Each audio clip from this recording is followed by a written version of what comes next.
डुग Dug TV.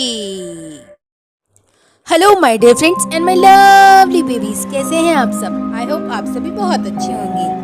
आज की हमारी कहानी का टॉपिक है मूर्ख शेर और चालाक बंदर। आइए सुनते हैं मजेदार कहानी।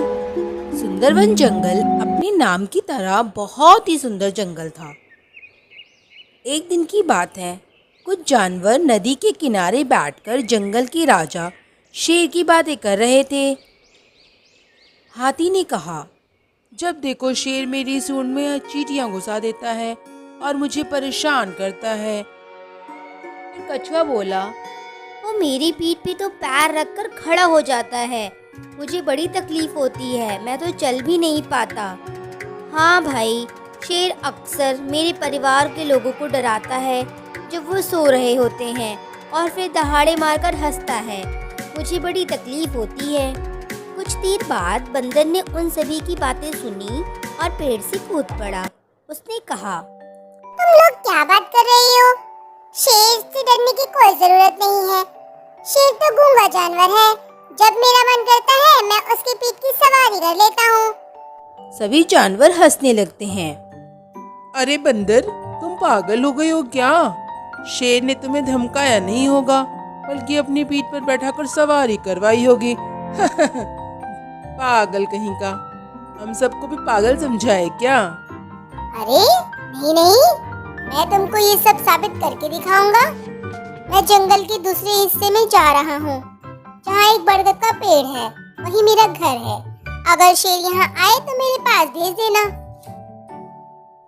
मैं उसकी पीठ पर सवार होकर ही वापस आऊंगा। तब तो यकीन होगा तुम सबको। फिर बंदर चला जाता है। शेर सो रहा था। जब वह सोकर उठा तो उसे बहुत गर्मी महसूस हुई। उसने सोचा, चलो नदी के किनारे चलता हूँ, और वहीं पर सारे जानवर भी इकट्ठा मिलते हैं अक्सर। उनसे भी कुछ शरारत की जाएगी और पानी भी पी लिया जाएगा। वह किनारे पे पहुंचा तो सभी जानवर उसको देखकर हंसने लगे। इस पर वो दहाड़ा, चुप चुप हो जाओ सब। पागल हो गए हो क्या? मूर्खों की तरह हंस रहे हो। हाथी ने फिर शेर से कहा, हम तुम पर हंस रहे हैं शेर राजा। तुम शक्तिशाली हो, तुम ताकतवर हो, हमें धमकाते हो, डराते हो, फिर भी वो पिद्दी सा बंदर तुम्हारी सवारी करता है। उसने कहा कि तुम उससे डरते हो। जब वो तुम्हारे सामने आता है तुम डर से कांपने लगते हो। ये क्या बकवास है? मैं किसी को सवारी बवारी नहीं देता। मैं जंगल का राजा हूँ। कहाँ है वो मूर्ख बंदर? आज तो उसकी खैर नहीं। वैसे तो हम शेर बंदरों का शिकार नहीं करते, पर आज वो मेरे हाथों मरेगा। सभी जानवरों ने जंगल के राजा को इशारा करते हुए जंगल के बड़े पेड़ की तरफ बता दिया, जहाँ बंदर गया था। शेर पेड़ की ओर भागने लगा।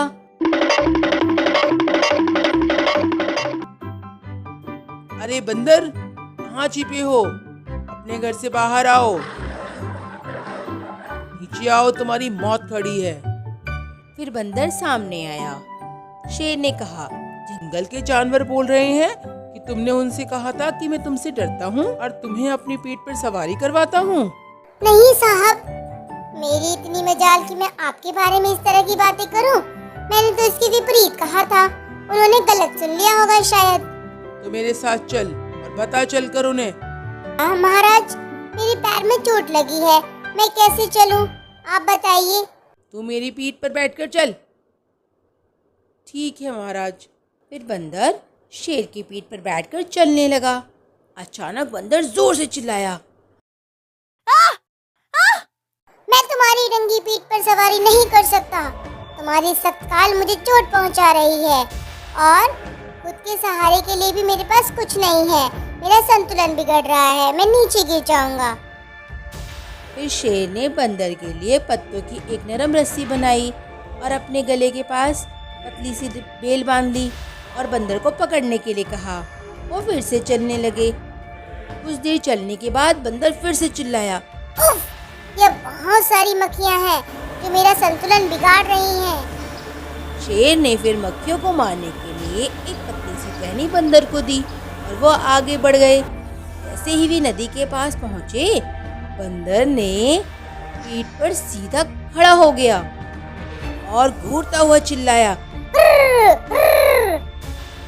और शेर को टहनी से पीटने लगा। शेर डर की वजह से तेजी से भागने लगा और कुछ समय के लिए ये भूल गया कि वो बंदर को अपनी पीठ पर लेकर जा रहा है।